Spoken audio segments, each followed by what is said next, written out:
And welcome to today's episode of Critical Mass Radio Show. I am your host, Rick Franzi. This show is brought to you by our advertisers, Center Club, Decision Toolbox, MBN Design, Sunup Group, and T & Company. If you'd like to learn more about the radio show and our firm, visit our website, criticalmassforbusiness.com. I'm excited to welcome our first guest to the studio, Marques Johnson. He is CEO and founder of Spara Athletics. Marques, welcome to the show. It is an honor and a pleasure. Thank you for having me. You know, sweat and tears, injuries and surgeries for a lifelong and a collegiate athlete, Marques Johnson, his body was subject to extreme punishment and treatment, as in every game he helped his team gain yardage as the wide receiver. I asked him to join us today to share his take on his athletic career and also an interesting new mouthguard that he's developed that not only protects the top and bottom of the teeth, but also provides on-the-spot treatment. You know, as a lifelong and collegiate athlete, tell us, your thought about taking your athletic career into the business career. What parallels were there? What did you learn in sports that you could adapt and adopt for business, Marques? Well, it's going to sound cliche, but dedication, you have passion, commitment, teamwork, and I wanted to carry that into the business that we're doing now. And a lot does correlate with athletics. Sure. And that's what I look to bring as far as my team members as well. When you say your team members, are you looking for fellow athletes? So I have a partner as well. Okay. His name's Alan Radovich. Okay. And then we have a professor at the University of Irvine as well that's on board. Okay. Yes. So that's the team, huh? That is the team. All right. The dream team. Tell me a little bit about Spara Athletics. What was the inspiration for it? How did you come up with the name? Let's just start at the beginning. So the inspiration came back in 2008. Even before I realized I wanted to start a company, I was a wide receiver for my university, and I was running a route across the middle, and the outside linebacker met me, decleated me, and my mouth guard flew out. Okay. And anybody that's played a sport knows when your mouth guard flies out and it's on the ground, there's about 10 or 15 other mouth guards right there on the ground. So I didn't want to put it back in my mouth. So my other option was a stock mouth guard, which is directly out of the package, and it was just cutting up my gums. Right, yeah, because it hasn't been formed for your specific teeth. Exactly.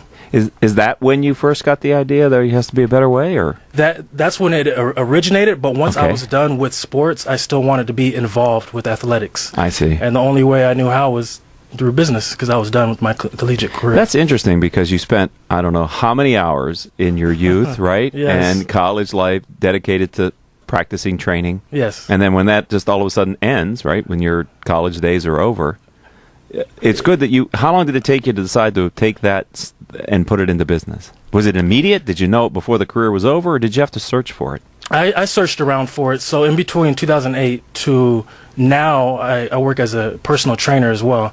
So up until about 2014 is when we decided to take off with our idea. Okay. So let's tangent. How is the personal training business? I mean, that to me seems like an area that has been growing. So we're here in Southern California. It seems to be very popular here. I don't know about the rest of the country, but I do know in Orange County in specific, it seems to be a very popular coaching consulting role. Did you enjoy that profession? I love it. I love seeing people get results and just push themselves outside of their comfort zone. Right. And a lot of my clients have been word of mouth. Okay. Well, that's an endorsement. Yes.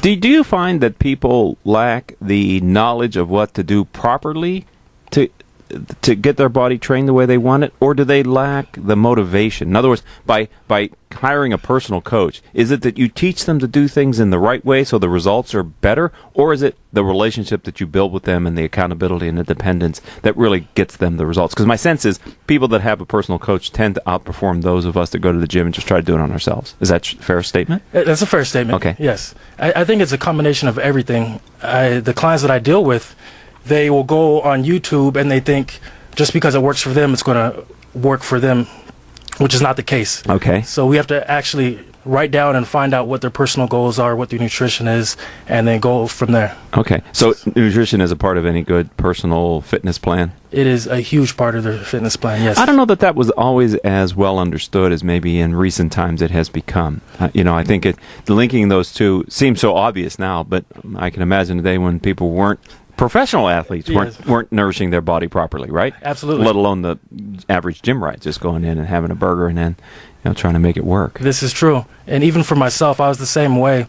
And then once I started to incorporate nutrition, I noticed results right off the bat. Really? Yes. So you're actually helping your body. I'm helping my body. Right, rather than maybe fighting it, right? Because the wrong nutrition may undermine all the work that you've done and the hours that you put into the training sessions. I'm not being stubborn anymore. I'm listening to my body. Okay.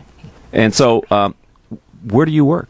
Where do you still do the personal training, or have you given that profession, have you put that on hold while you take Spara to the next level? Oh, so I am a freelance personal trainer. Okay. And I work for myself. Okay. And a lot of my clientele have gyms inside of their facilities. Okay. And while I'm doing that, I'm working on the company. Okay. So what kind of client do you attract? The former athlete who looks at you and goes, "Yeah, dude, we have a shared experience," or do you attract people who've never been on an athletic field in any endeavor and who are impressed or aspire to maybe emulate some of the success that you've had in more organized sports? You know what I'm saying? Yes. Believe it or not, I'm only training one athlete, and the rest are people that want to change their habits, change their fitness and diet goals. So are they business owners and CEOs, maybe people that are listening to the show kind of people? I train business owners. I have one doctor, but I'd say about 95% of my clientele is business owners. Okay. So we're here specifically to talk about this revolutionary mouth guard that you're helping to bring to the market and Spara Athletics, but I thought we'd spend a little bit of time talking about your other business because that's a business too, right? Yes, it is. All right. You never know. People are listening to this show every day. They may want to get in touch with, and we're going to talk about Marques Johnson's website and Spara Athletics here in a minute. We're talking on Critical Mass Radio Show. We're going to take our first commercial break, and then when we come back, I want to dedicate the second segment to really getting into the revolution and the technology and what you're doing, because there's been so much press about concussions and injuries. Yes. And the mouth guard is such an integral part, I think, of all that protection system. It's interesting to me to when you and I were talking before the show, how little has happened as far as advancing that technology over the years. Absolutely. So we're going to come back and talk about that, right? Looking forward to it. All right, ladies and gentlemen, don't go anywhere. We'll be right back in 90 seconds with these words from our sponsors. Richard Franzi is the author of 2 popular business books for CEOs. His first book, Critical Mass, The 10 Explosive Powers of CEO Peer Groups, was the first book ever written on the secret value of CEO peer groups. His second book, now with newly updated information, is Critical Mass, The Power of CEO Guiding Principles. Richard's books contain powerful information to help CEOs running middle-market companies gain valuable insight to improve their decision-making skills. Richard's books are available as paperbacks or Kindle versions from Amazon.com. To find them, type Richard Franzi in the search box. Hey, did you know that over 73% of consumer packaged goods and retail products fail miserably within their first year? Why? Because they find themselves in the pit of unawareness. You don't want to go there. Call me, and I'll make sure that your packaging gets noticed. You know how I know? Because I'm the founder and creative director of MBN Design. We're one of Orange County's most established and trusted design firms. With over 20 years of experience, I can ensure that your brand will always stay new. Ask me how our packaging sold millions in months, or see for yourself other success stories on our website at www.mbndesign.com. We're MBN because we're making brands new.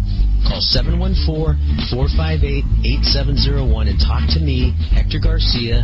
That's my cell, 714-458-8701. I'll be waiting for your call.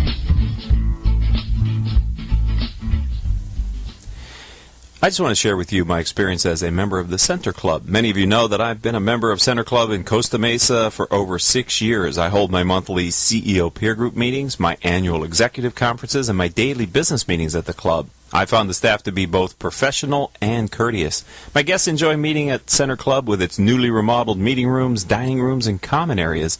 If you're looking for a place to conduct meetings, host events, or meet some of Orange County's most successful business leaders, then consider joining Center Club in Costa Mesa. For information regarding club membership and private events, say you're going to have a wedding or a birthday party, it's a great place for that. Please visit the club's website at www.center-club.com.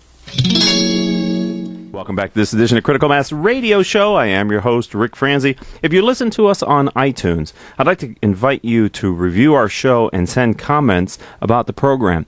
By reviewing Critical Mass Radio Show on your favorite podcasting software, like iTunes, it really helps us reach a larger audience. Also, if you'd like to send us comments or ideas for shows or guests, find our website, criticalmassforbusiness.com, criticalmassforbusiness.com. There's an info link there. Send your thoughts. That comes directly to me, and I'll be happy to follow up on them. All right, back to our interview with our first guest on today's show, Marques Johnson. He is the founder and CEO of Spara Athletics. Tell me the genesis for the name, Spara. What's that mean? So it took months to find the name, as easy as the name sounds. Yeah, exactly. But Spara means protection. Oh, really? And that correlates with what we're doing. So we thought, what better way to have Spara as our name of the company? How many options did you consider before you settled on Spara? If I were to show you my business cards that I came up with now, and seeing the transition to what we are now, it was embarrassing, but you have to go through those stages. It's a process. Yes. It generally takes twice as long than you would like when you're a newly minted entrepreneur to go from there to implementing a good idea. There's just things you don't know, and options that you have. It gets easier as you have a little less options, Yes. right? Now you got the name picked out, you got the website. Stuff that you just, you think shouldn't take very long can take 6 months or longer to get to a point where you're going, okay, now I'm there. Exactly, and you have late nights just thinking about different names. Right. And doing research. Right. So. It takes a certain passion, not unlike what it must have taken to play high school. You played high school sports, obviously, right? Yes, I did. And then you played 4-year college? Yes, I did. 4 years. How much time did you spend while you were in college on the athletic side? Just a question. You would spend, just to give you a quick synopsis of what our day was, we'd wake up at 6 in the morning, go to training, then we'd have breakfast, go to class for a couple hours, then you'd have to watch film in the afternoon before practice, and so you'd have about a 1 or 2 hour gap before you would do practice. And then after practice, you'd have study hall, and so you'd get home at about 10 o'clock or 11 o'clock at night and repeat the process all over again. I take it this was during the season. This is during the season, off season. During the off season? Yes. Oh, okay. So it's even that intense during the off season. What the Yes. hell's it like during the season? It's very intense. It was hard to study, and being in your earlier 20s, Right. you need some time. need a little time. Right. So where do you find that, right? What goes? Yeah. So at least they had study hall, which I think is great. So that sounds like I imagine that to be like a community area where people are intending to study. That was the point, yes. Right. So we can watch you and make sure you at least spend some hours with your nose in the book. Right. Absolutely. Okay, yes. great. So let's talk a little bit about why you think the world needs an improved technology in mouth guards and mouth support. What is your belief system that sort of predates and builds on now the actual application and the work that you're doing to design that product? Well, I've had the fortunate pleasure to network with coaches and players throughout the country, and they all pretty much have stated that the mouth guard has not changed from when they played football 30 years ago. They've only made minor tweaks and changes to it. It seems more cosmetic, Yes, not functional. absolutely. Okay. And so they've added features to it, but not actually benefiting the athlete. Right. And so our product is designed by the specifications of what our coaches, players, and even parents have said they wanted. Okay. So how did you get that input? How are you getting that input?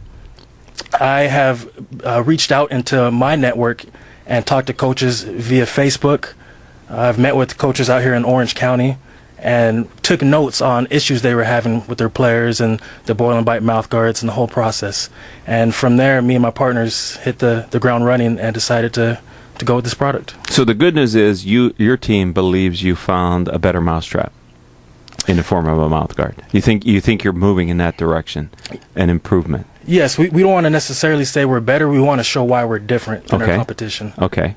And without divulging any secrets, okay, Yes. but just in a general sense, is it functionality related? Is it performance related? Is it fit? What is the area that you're trying to make the change and the improvement for the athlete? Well, you tapped on all three. It's all of the above. Really? And our product is for the athlete that is on the go. When they need a mouth guard right there on the spot, they can get our package and do the mouth guard in less than 3 minutes. So it's going back to that story of you when you got it popped out of your mouth and Yes. you were decleated and you didn't want to put that grungy, dirty thing in your mouth. Yes, this is true. So out of your experience, which is real life, which happens every day on the field, right? Yes. So in the work that your team is doing, can you give our audience a sense for why does someone wear a mouth guard to begin with? Someone wears a mouth guard to protect their teeth. That's one of the main reasons. Okay. And to help reduce concussions, but you're going to get a concussion. It's inevitable. It's going to happen. Okay. But there is something between the jaws jarring together that can amplify and make it worse, right? I mean, if the protection is both to protect the teeth, but also to protect the other parts of your head. Yes. So what we were working on is we created a mouth guard where it lines up your jaw, and if you sustain trauma underneath the jaw, it'll help reduce. We're not saying it's going to prevent a concussion, right, by any means. I wouldn't. Yeah. No. I mean, the complexity of trying to prevent a concussion goes so deep, and so I mean, it's something that science will have to be studying for quite some time. Yes. Medical science to figure that out. But there are contributing factors, and a mouth guard can be one of the positive contributing factors to health of an athlete. Yes.